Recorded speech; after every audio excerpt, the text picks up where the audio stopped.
Anda. Hormati saksi saya. Saya menghargai Anda menghargai saya.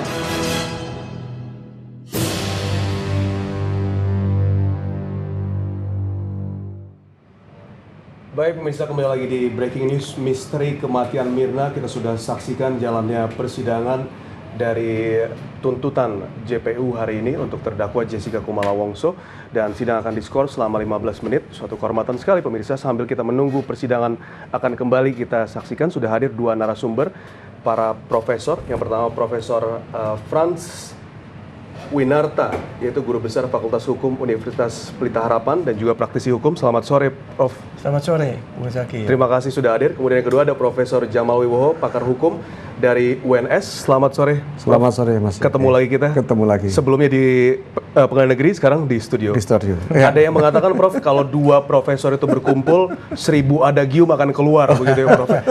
Kalau kita sudah saksikan jalannya persidangan tadi, saya mulai dengan Prof Frans terlebih dahulu. Atau mungkin bisa dikatakan juga kita recap lagi, Prof, dengan jalannya persidangan. Mungkin ada catatan-catatan dari Anda yang bisa disampaikan. Ya, terutama yang saya berikan catatan adalah perkara ini kok begitu menarik banyak perhatian terutama oleh 3 stasiun TV. Betul. Padahal perkara ini bukan mengenai seseorang yang dianggap sebagai tokoh masyarakat. Tidak merugikan uang miliaran rupiah. Ya, tidak merugikan keuangan negara itu kan. Persis. Tapi toh menyerot perhatian begitu banyak. Dan menurut saya tidak ada istimewanya sebetulnya. Dan saya juga agak aneh juga kenapa ini sampai disorot sedemikian rupa gitu. Padahal ini tidak merugikan negara miliaran atau triliunan rupiah gitu ya. Tapi kalau dari sisi bahwa masyarakat akan semakin paham gitu dengan hukum, dengan jalannya persidangan begitu, Bro? Ya, saya pikir memang kalau kita itu melakukan pembelajaran atau edukasi kepada masyarakat memang baik gitu. Sehingga masyarakat tahu fungsi masing-masing hakim, jaksa, dan kuasa hukum. Sehingga mereka tahu apa fungsi mereka. Dan kita lihat perdebatan-perdebatan cross-examination dibuat oleh jaksa, hakim, maupun oleh kuasa hukum, itu kita lihat apakah relevan atau tidak, runtun atau tidak. Kalau tidak runtun bagaimana, dan seringkali juga diulang-ulang begitu ya.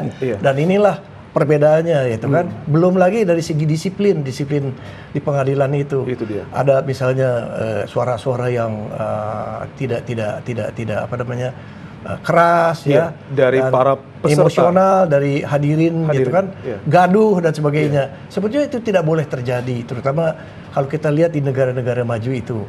Kalau kita suatu hari ingin suatu peradilan yang baik, yang memenuhi apa yang dinamakan due process of law atau fair trial, maka sebaiknya itu dihilangkan semuanya. Dan kita lihat bahwa di sini harus ada kesopanan di dalam peradilan ini.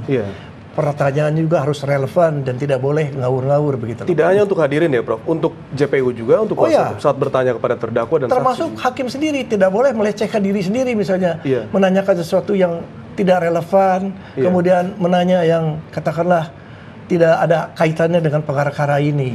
Ini masuk ke contempt of court itu ya, Prof ya? Kalau contempt of court adalah suatu aturan main di mana hadirin, jaksa, kuasa hukum maupun hakim tidak boleh melecehkan dirinya sendiri, terutama peradilan itu loh. Dia tidak boleh bisa gaduh, kata-kata menghina, merongrong wibawa pengadilan, melecehkan peradilan, tidak boleh dia. Sampai kata-kata kasar itu kan. Itu tidak boleh dilakukan, menghina tidak boleh itu. Seberapa besar, Prof, sanksinya? Apakah ini hanya masalah pride dari peradilan itu saja? Misal kita ambil contoh saat jaksa dianggap, kuasa hukum anggap apa yang ditanyakan jaksa tidak relevan atau terlalu kasar, apakah bisa diberikan sanksi lagi? Itu kalau di peradilan itu misalnya jaksanya tidak sopan, tidak disiplin, kuasa hukumnya juga bisa ditegur oleh hakim. Dan akibatnya bisa diusir dari dari ruangan sidang. Baik, Profesor. Di negara maju itu kepada kuasa hukumnya juga. Gitu loh. Saya pertanyaannya hampir sama. Jamal juga begitu. Sudah ada sekitar 60-an saksi ahli dan saksi fakta yang dihadirkan. Jalannya persidangan sudah jadi konsumsi publik. Memang inginnya kita dengan hadirnya dua profesor ini memberikan satu pembelajaran kepada pemirsa untuk tidak mengambil opini sendiri-sendiri, untuk tidak, karena masih ada presumption of innocent, praduga tak bersalah sampai hakim itu juga memutuskan. Sama pertanyaannya, Prof, dengan sampaikan ke Prof Frans tadi. Yang pertama memang saya harus saya memberikan sebuah komentar pembunuhan yang berencana yang terjadi pada kira-kira tanggal 6 Januari tahun 2016 ini, yang awalnya sebetulnya berita biasa, tetapi karena pengaruh media dan pemberitaan media yang luar biasa menjadi konsumsi publik yang luar biasa. Betul. Sekarang mohon maaf, kalau kita lihat di seluruh Indonesia sekarang, kalau pada waktu ada sidang Jessica ini dari pagi sampai malam, bahkan kalau di Indonesia Timur mungkin sudah pagi lagi. Betul. Hanya untuk melihat ini, yang luar biasa. Ini satu petanda bahwa di Indonesia terjadi sebuah perubahan yang luar biasa terhadap pemahaman dinamika di dalam dunia peradilan di Indonesia. Apa yang dinamakan sebagai peradilan kita adalah yang transparan, yang tepat, itu akan dihadirkan sebetulnya. Ya, jadi transparannya itu ya dalam bentuk apa? Proses beracaranya sekarang sampai sangat transparan, terbuka yang luar biasa. Bahkan bisa dilihat kembali di media sosial ya, Prof. Betul, diulang-ulang kembali begitu. Mohon maaf, di Amerika, di luar negeri nggak ada itu seperti itu. Artinya apa? Kalau dilihat dari sisi transparansi kita lari cepat sekali, ya, cuma dilukis, ya, dilukis. Hakimnya seperti ini, terdakwanya seperti ini, jaksanya seperti ini. Kita tidak dilukis, di blow up. Iya, setiap detailnya. Nah ini ada yang kedua. Saya sependapat dengan Prof. Frans, bahwa sebetulnya ini adalah perkara biasa. 340 KUHP, pembunuhan berencana, di mana diduga kematian Iwayan Mirna Salihin ini diracun oleh Jessica Kumolo Wangsa. Itu saja, sederhana. Bahkan sebetulnya ada perkara lebih besar yang mestinya bisa diliput oleh media-media nasional ini, mestinya lebih besar porsinya. Tetapi justru pada Jessica Kumolo Wangsa ini yang lebih besar porsi untuk diliput. Minimal saya lihat News TV misalnya saja, live-nya itu kemudian dari buka sampai ditutup. Bahkan sampai mau tidur lagi aja sudah masih lagi. Dan berarti di sini di sisi lain begitu, Prof, bahwa harga diri atau kepercayaan masyarakat akan penegak hukum, institusi seperti kejaksaan, kepolisian sebagai penyidik itu juga sedang dipertaruhkan gitu. Oh iya. Itu juga, jadi tidak hanya kalau kasus ini kita lihat secara lebih luas lagi ya, Prof. Betul. Saya setuju ya, Ki, bahwa ini adalah sebuah pentas begitu ya, pentas untuk memberikan keyakinan pada publik. Bagaimana profesionalisme seorang jaksa di dalam melakukan tuntutan misalnya saja itu. Bagaimana profesional seorang pengacara, lawyer di dalam membela kliennya Jessica. Bagaimana seorang hakim untuk memberikan appellate-nya, kebijakannya, betul-betul memimpin sidang dengan adil dan sebagainya. Itu diuji dan orang tahu semua sekarang. Oh ternyata misalnya perkara-perkara itu, karena ini ada yang sudah memihak dan sebagainya. Karena apa? Karena live tadi, siaran langsung. Dan pemirsa juga harus tahu bahwa mungkin sebagai orang awam termasuk saya juga, untuk tidak paham, tidak aware atau lebih umum saja dengan konsep persidangan, mungkin para profesor juga bisa menyampaikan begitu, bila dikomparasi. Saya ke Prof. Frans lagi begitu, melihat dengan jalannya persidangan ini berarti sudah sesuai begitu, Prof? Ya, atau mungkin ada salah satu contohnya adalah saksi mulai dari penyidikan, Prof. Kita lihat begitu ya. Bila memang bukti atau alat bukti dan barang buktinya masih lemah, berarti yang diharapkan sekarang dari keterangan saksi gitu. Apakah memang harus seperti itu? Apakah memang JPU menerima berkas itu kalau memang belum kuat, kenapa diterima? Pertanyaan kan seperti itu. Ya tentunya JPU harus betul-betul meneliti berkas-berkasnya sebelum dia memulai dengan suatu tuntutan atau dakwaan. Dan sekarang menjadi tanggung jawab mereka. Tanggung jawab mereka, gitu kan. Dan yang paling penting di dalam peradilan ini tentunya, kalau saya kembali bicara mengenai apakah kita ingin suatu hari sistem peradilan kita ini modern ya. Jadi apa yang dibicarakan, yang didengar, dilihat di dalam persidangan itu, saksi, ahli maupun terdakwanya itu, kita ingin semuanya dicatat oleh seorang transcriber itu biasanya di luar negeri sampai itu. Dan itu mereka di take itu semua oleh satu yang dinamakan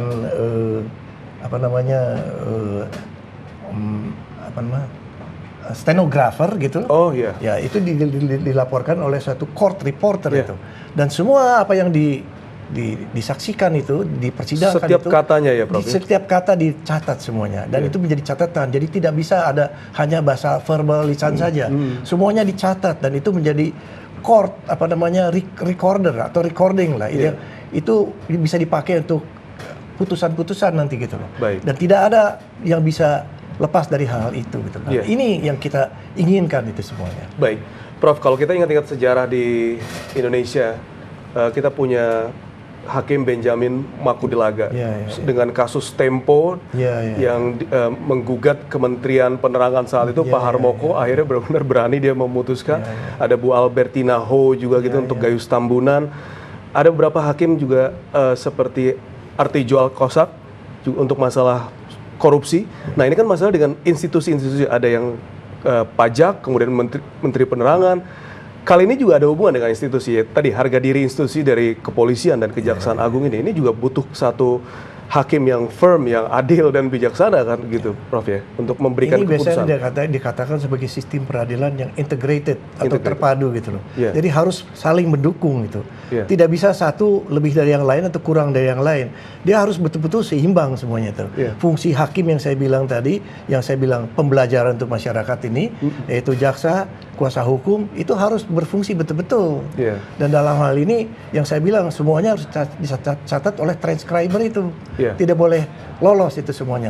Dan yang paling penting hasil akhir itu harus betul-betul menjamin bahwa hakim itu, majelis hakim itu adalah imparsial dan independen.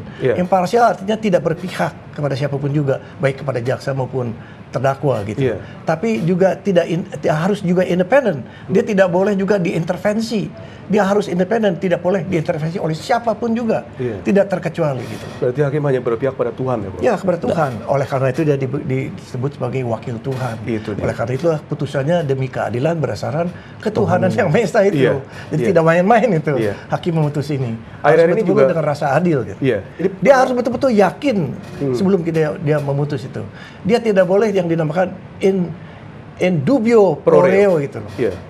Dan semua putusannya itu dianggap sebagai res judicata pro veritate habitur itu. Jadi dia harus betul-betul adalah dianggap sebagai orang yang paling tahu dan berwenang untuk memutus itu. Jadi jangan dispekulasi bahwa ini semua bisa menang atau kalah karena sesuatu hal gitu. Atau orang-orang sekarang melakukan spekulasi itu. Jangan itu.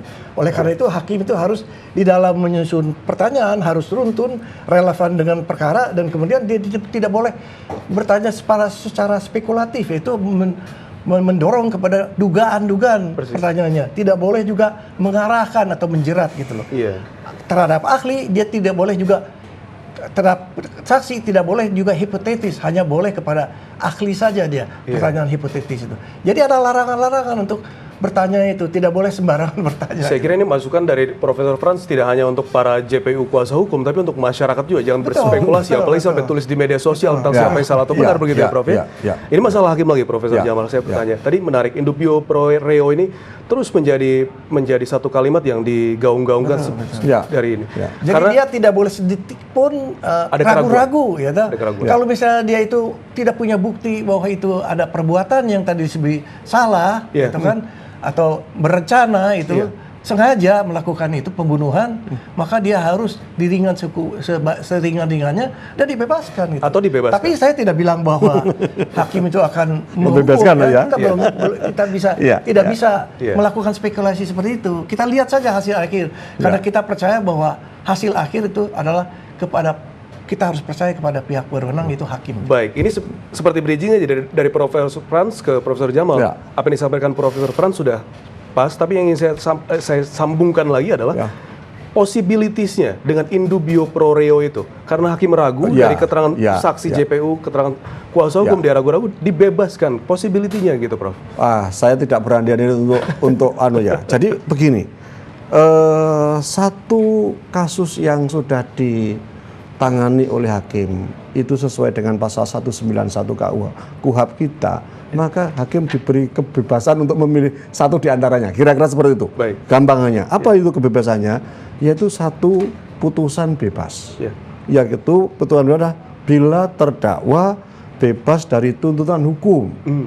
191 ayat 1 KUHP.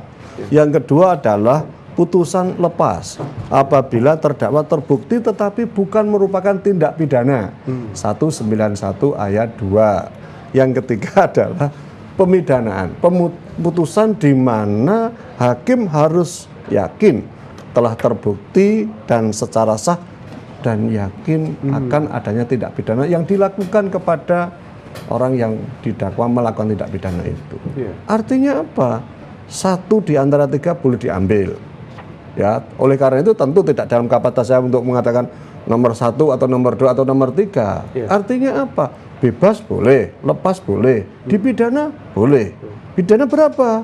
Bisa hukuman mati, bisa seumur hidup, bisa maksimal 20 tahun. Artinya apa? Kalau maksimal 20 tahun bisa 10, bisa 15, bisa 7, bisa 3, bisa 4 dan sebagainya. Ini adalah due process of law yang itu tadi. Tetapi putusan-putusan yang diberikan atau diputuskan oleh hakim tadi, manakala 3 ini masuk, sudah tidak ada masalah. Tentu yang menjadi masalah nanti adalah respon atas putusan itu. Publik boleh merespon positif, negatif, pro dan kontra itu biasa. Tetapi di dalam due process of law, responnya tinggal upaya hukum. Kan kira-kira itu. Ruangnya sudah ada. Manakala misalnya saja terhadap putusan pemidanaan, maka bisa saja